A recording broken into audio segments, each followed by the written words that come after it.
Hello guys, welcome to our tutorial. In this video we are going to learn how to download and install Python 3.8, and we are also going to learn how to download and install Pycharm IDE. IDE means Integrated Development Environment, and the IDE we are going to use is Pycharm. It is the best IDE I prefer for Python 3 project works. You can use other IDE like Jupyter, Anaconda or Atom as your wish, but I prefer Pycharm. Okay, first go to your Google tab and type download Python, and click on the first web page available, www.python.org, and here download the latest version for Windows. Click here, so it will start downloading. So as I have already downloaded Python, so wait, I'll show you. Python, see, I have already downloaded Python 3.8 64-bit. According to your laptop compatibility, download 64-bit or 32-bit, that's your wish. So there are many options. As Mac, you can also download for Mac, Linux system, or also there are other system. So mine is Windows, so I have already downloaded Python. And next you have to do is download Pycharm. Pycharm,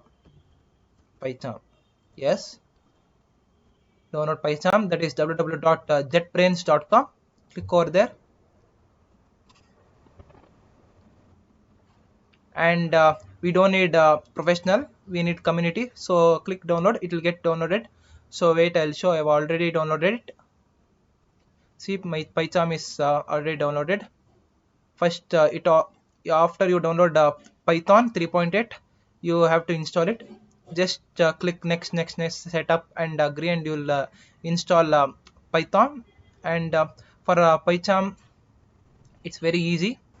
After installing Pycharm, I'll show you how to install or how to create a new project in Pycharm.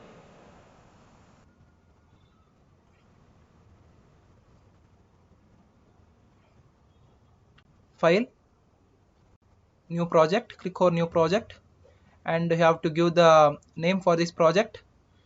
Then never select virtual environment. Never select virtual environment, as it is not necessary for our project. So it may be necessary for other project, but now never select virtual environment. Use existing interpreter and just create. Click on create, so that it creates a new Python project.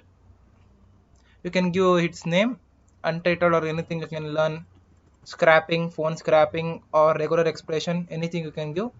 Regex, I'll call it regex, and just click on create, and your Pycharm environment is ready, so that you can use it. So that's about today's class, guys, and hope you have understood today's class. I'll see you in next class. Bye bye, take care.